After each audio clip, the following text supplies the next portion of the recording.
Alright, so let's go through the patch notes. They came out today, March 12th, 2020. Hello, this is Atlas from the future.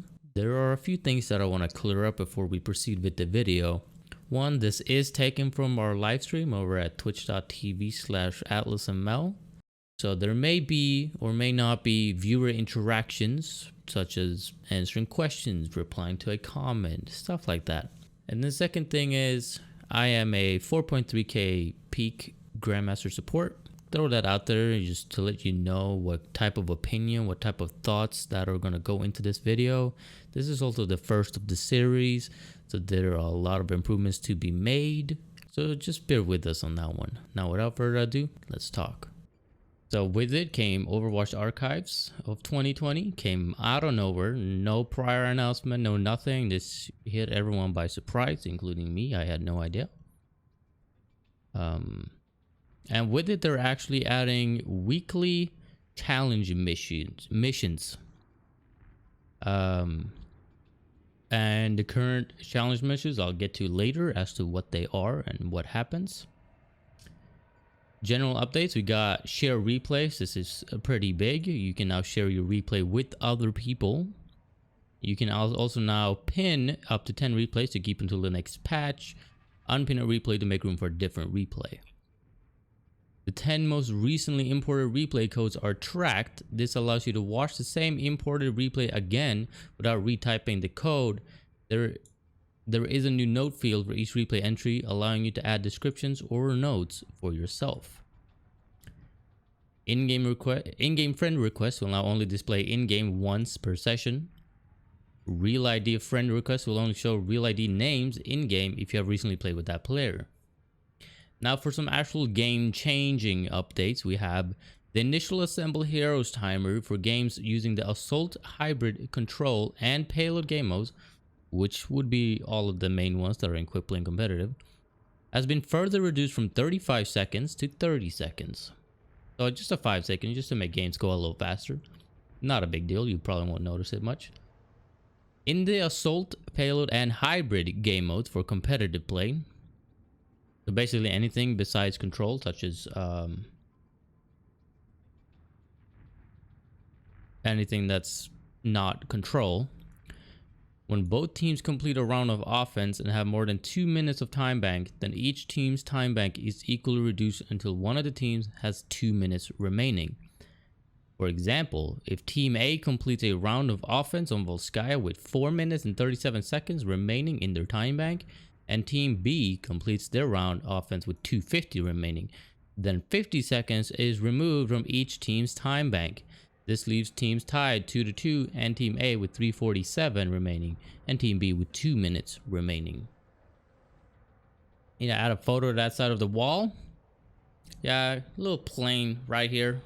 Normally you don't see this though, but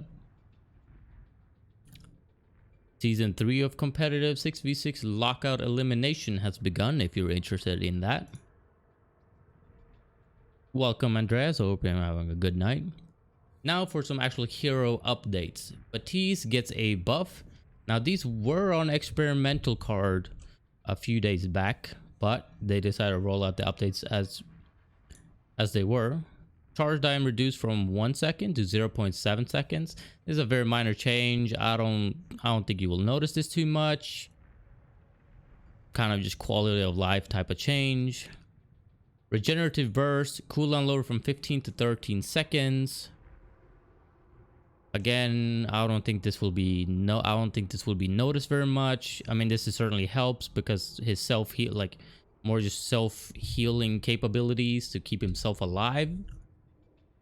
But I don't think in the bigger picture that this will be too affected. I don't think he's suddenly going to be a must pick by any means.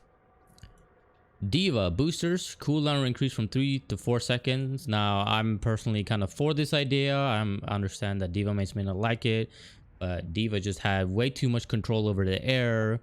Like, you didn't need a McCree or Ashe to count, or Widowmaker to counter a Pharah anymore. You could just pick a D.Va and just have her boost up into the air. I felt like it was kind of just flying too often and along with the power of having the defense matrix too that you could use while boosting, So I feel like 4 seconds is probably like the sweet spot. Well, I haven't played too much yet, so I don't know for sure if it still seems like she flies a lot or not. Mei Ice Wall. Her cooldown increased from 10 to 13 seconds. Now this is actually super huge because Mei is like obscenely dominant right now. She is a must pick in pretty much any game just because she freezes so many people. She has so much that she brings to the table. It's crazy. So the cooldown on her wall is great. Player collision now allows large heroes to fit through one pillar gaps. So before, if you took down one pillar, someone super big and chunky like a Reinhardt couldn't necessarily fit through one pillar gaps, but now everyone can. In theory, everyone should be able to, unless a bug happens, right, or something. Orisa, Fusion Driver, her primary fire. Damage increased from 10 to 11. Not the biggest change. Kind of with Baptiste, it's just kind of a quality of life. He's kind of making her be more of her own identity, just be better where she currently is, you know? Like, Orisa's usually only picked for bunker type of compositions, and she'll just be able to do that better. Like, not a big change by any means. Sigma Gravitic Flux. Ultimate cost reduced 10%. And flight speed while in Gravitic Flux is increased by 30%. Like, this is not going to change anything. Sigma is just Sigma. He's going to be picked where it's picked, like in the same compositions. He's not going to be picked out elsewhere really much. It's just kind of a quality of life for those who likes to main Sigma or one trick Sigma. And just kind of a quality of life because his flight speed is kind of low right now, especially since they added that he can be stunned and while in the Gravitic Flux, and if he hasn't slammed the ground yet, it just gets cancelled. So it was kind of easy to just hit him with a sleep dart as someone like Ana, for example, since he flies pretty slow. So increasing his flight speed, I think it's a good idea to not make him feel so weak and useless with an ultimate. Soldier 76, Helix Rocket, cooldown reduced from 8 to 6 seconds. A lot of people have been saying the Soldier needs buffs. He's not really meta. And I think this is a good change. I think this will make Soldier a viable pick. Because his regular just left click, his R2, whatever platform you decide to play on, is fine if you ask me. So the cooldown on his Helix Rockets is a good change. Sombra, Machine Pistol, primary fire. Spread decreased by 10%. Now this is, I mean, 10% is a small, like, I don't know much testing. I don't know how much like how big your spread was before compared to now, but all these changes besides Mei and Diva are kind of just quality of life, you know, make him just play better, like make him just not so like vulnerable, so weak. This kind of just makes them be able to stand on their own. Like, if you were to pick someone like Sombra or Soldier now, before it would just be like, oh dude, this guy's throwing, right? But now they kind of got some oomph to him, and they're not really a throw pick by any means anymore. They can stand on their own 2 feet now. Bug fixes, we can go through these. Fixed a bug that could cause the new tag to remain on the player icon menu tab even after viewing the new icons. Fixed a UI bug that could cause both teams to show 100% at the end of a control point map. I thought that was just meant to be. Fixed a bug that could cause friend request toast to be permanently displayed on screen when getting more than one request at a time.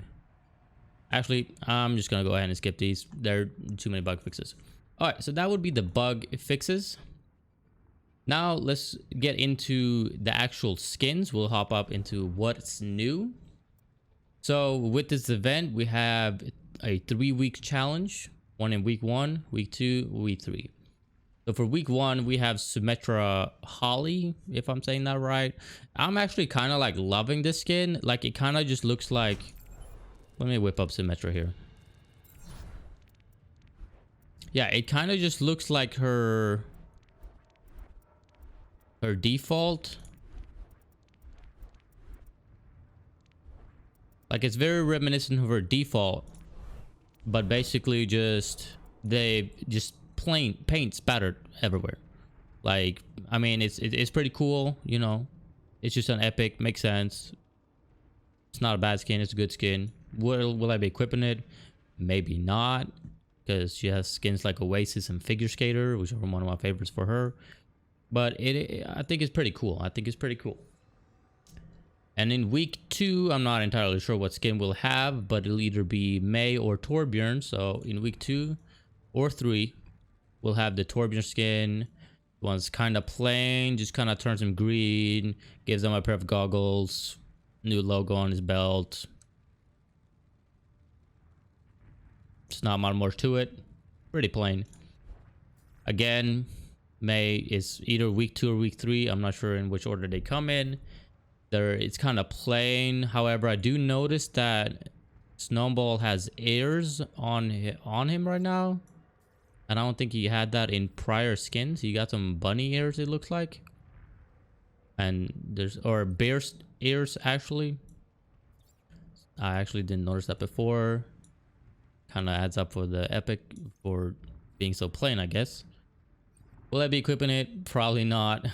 I probably want to be equipping any of these epic ones just because they have much better legendary ones. It's Symmetra Torb then Mei. Okay, thank you. Now for the first legendary skin, Ana, the sniper skin. Now this is a godlike skin. This is S tier, if not even the best skin that Blizzard has ever released. I'm in love with this skin as an Ana main. The skin all around is absolutely beautiful. Like, I've always preferred young Ana, and just the cape, the ghillie suit that she has on her as a hood. Like, you see how it ruffles around. Like, this is just a S tier skin. Her gun looks absolutely dope. Like, how could you not want this skin? It's just such an amazing skin. Absolute S tier, hands down the best skin in this event, or one of the best skins in this event, and hands down the best skin Ana got herself, and personally one of the best skins that Blizzard's ever released. Not much change to the sleep gun. It doesn't really show. You don't really see it. You see it for like a half a second and it's gone.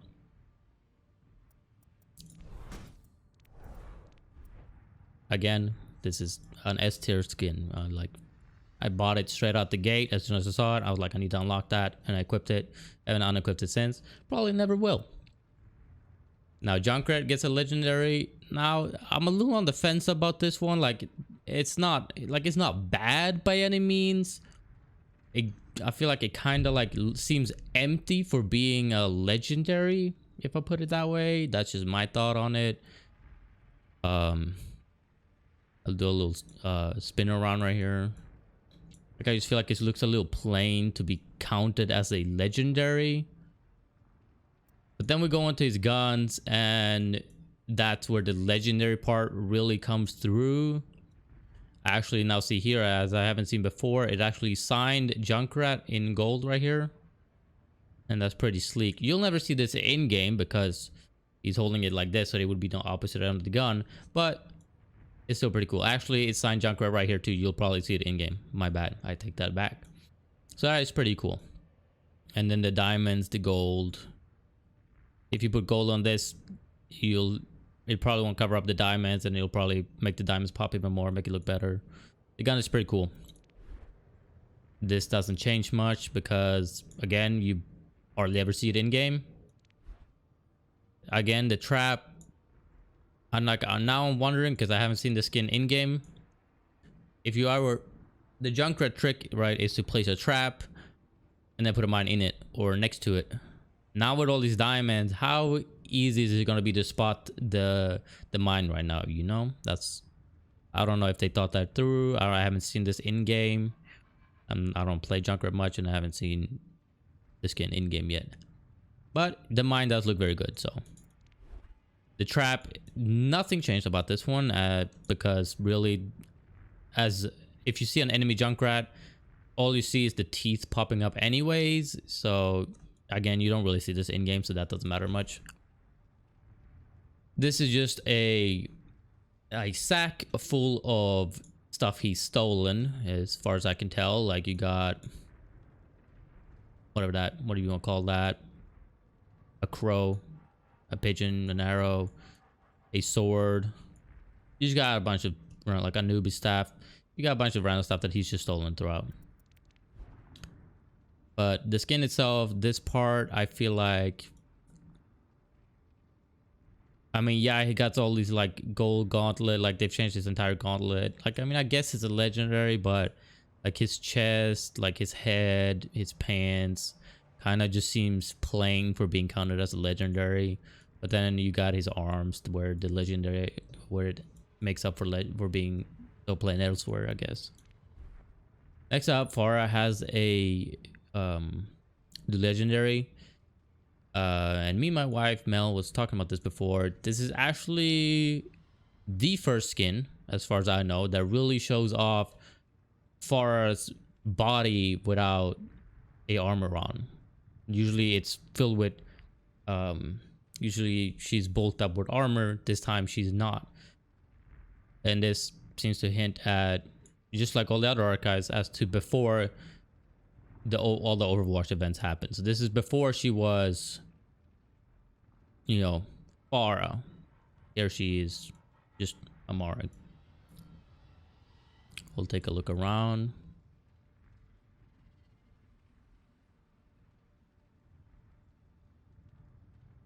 Now, personally, this is one of the best skins Pharah's gotten. This is a great skin.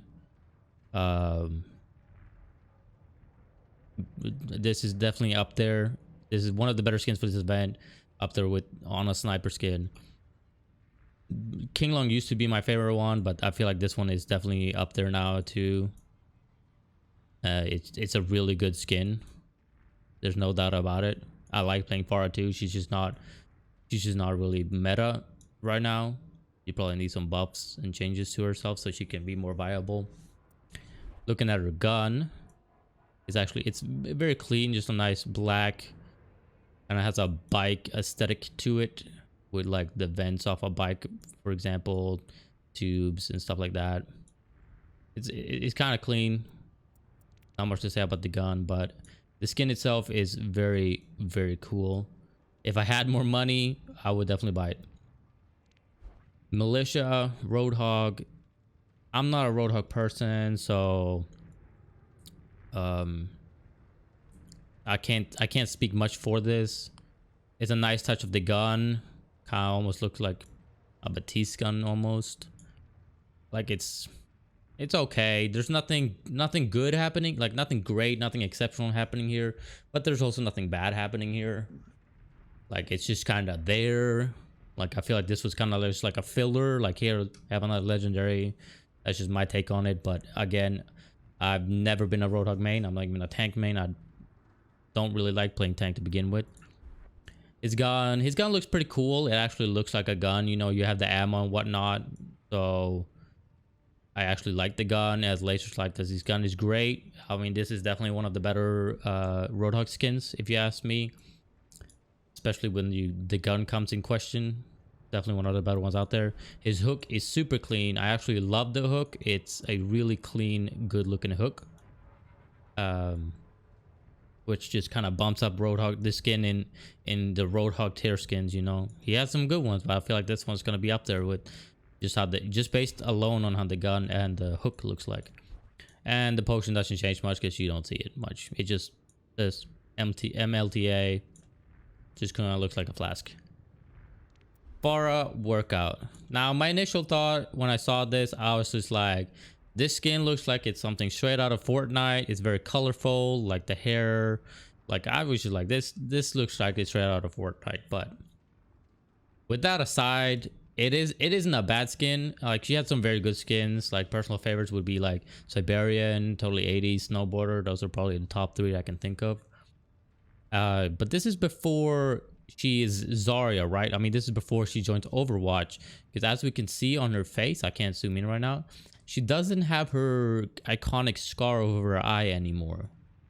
It's gone. Like she doesn't even have her hair purple yet. She has a whole different haircut.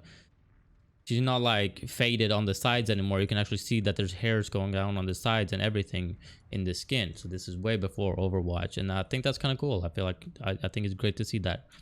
Very beefed up, muscular. She's just been working out. We'll take a spin around. Not a bad skin.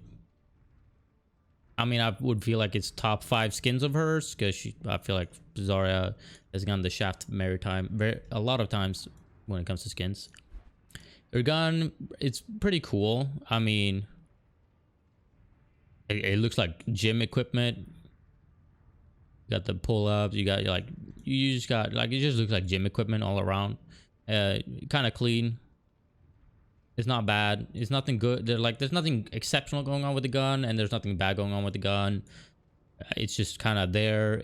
I think it's good. Top 5 skin of Zarya's for sure. Now emotes, we only get 1 emote in this archives event. However, it is a legendary, so it's gonna cost you 3,000 this year. But if you get it in 2021, it'll cost 1K. And she whips out a kitty. Well, she doesn't whip it out, but a kitty shows up. It's a chunky boy. So this emote is called cut, which in Swedish would be cat. Hence why there's a cat. And you can actually see this cat in one of her sprays called actually don't remember what it's called. I'll show it later, but you can actually see this cat as is when and Brigitta's just a kid. And we got some victory points. Ash and Bob just pulled off a heist. We got some stolen goods, and Ash is admiring her little coin, which, if you can see the logo, is this logo over here. So the characters use the same coins as we do. Reaper just has his cackle emote turned into a victory pose. So basically his laughing emote, and they just freeze frame and made it a victory pose. Sigma has postulating. He has pens drawing.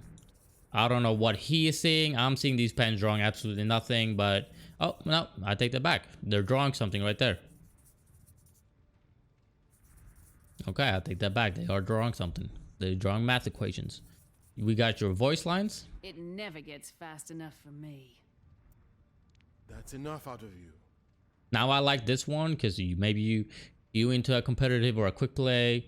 You're in voice chat, or maybe someone just maybe not in voice chat, or maybe someone's just being stupid, just in general, or spamming voice lines or something. Then you can just go. That's enough out of you. That's enough out of you. I kind of like that. Hard work pays off. So this is just Torbjorn has hard work pays off voice line. They're related. Brigitte is Torbjorn's son, not son, daughter. So makes sense to throw that in. Such potential. Wasted. Ryuichi Monji strikes.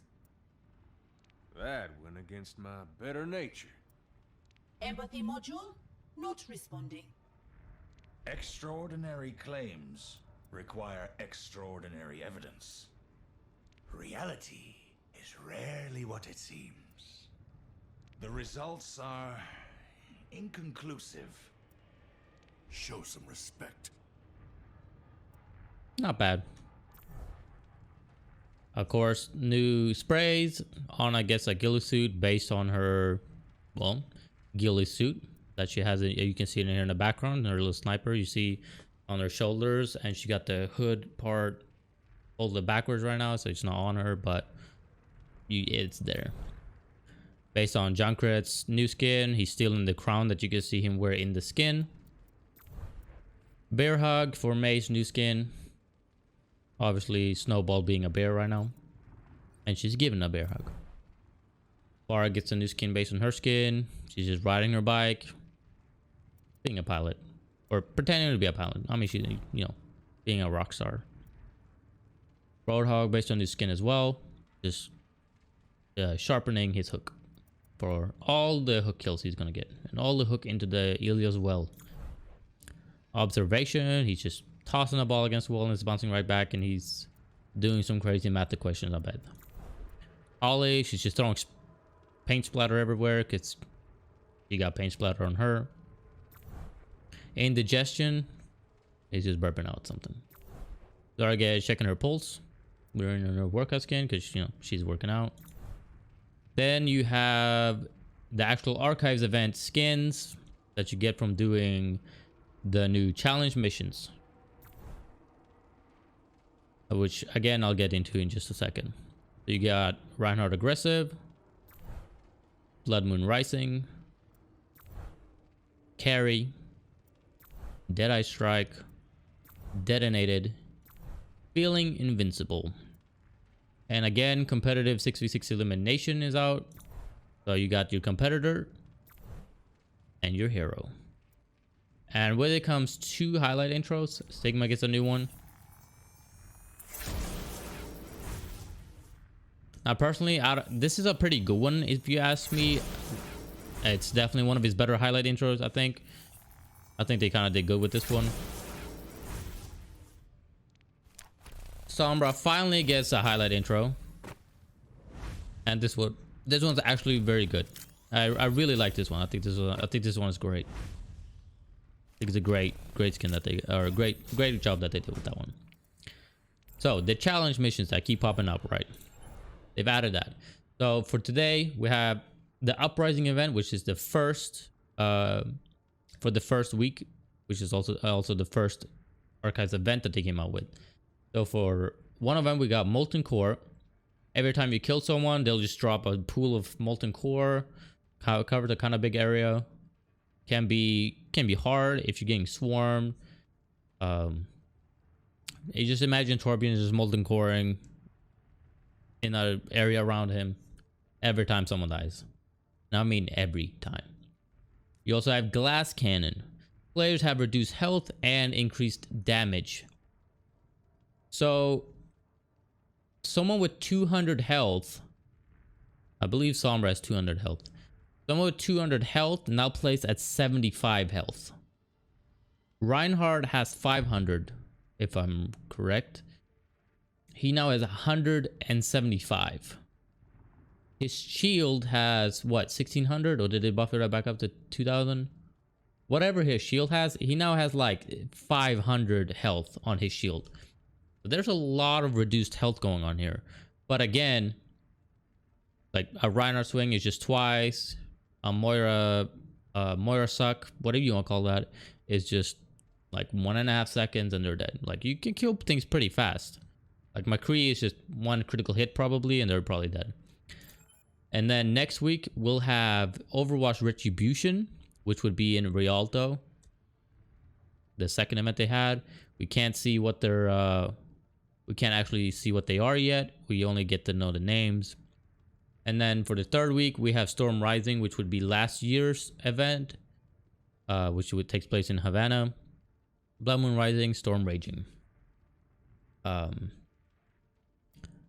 that's really the only new thing that with Archives that's come out, which makes sense because they've said that they're not going to come out with anything new really because they're working on Overwatch 2.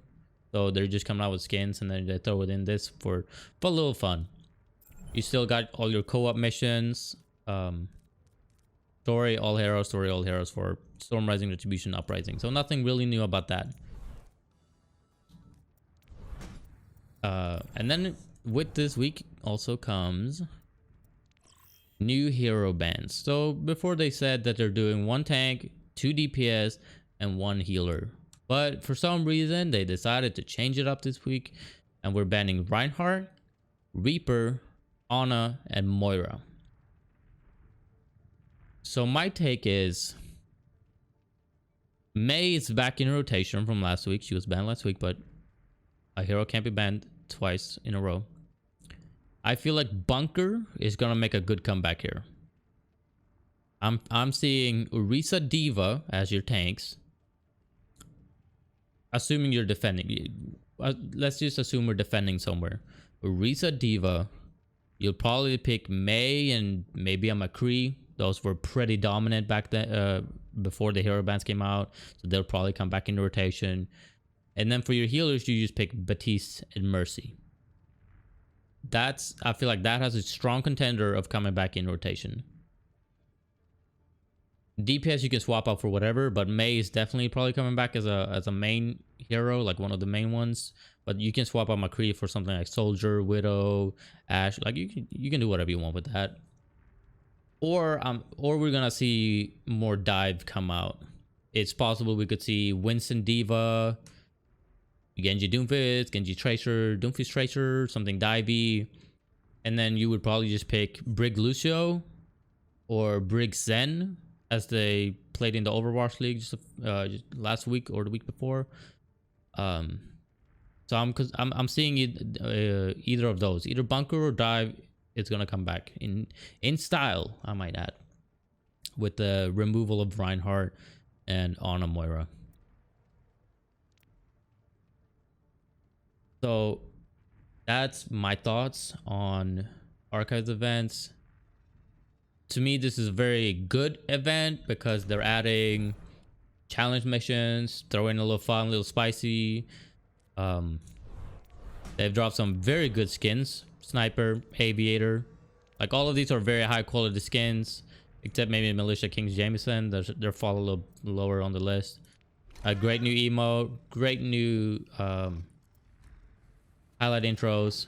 So all in all, this is a pretty good, a really good event, considering that have said that they're not going to be working on anything new really, because they're going to be working on Overwatch 2.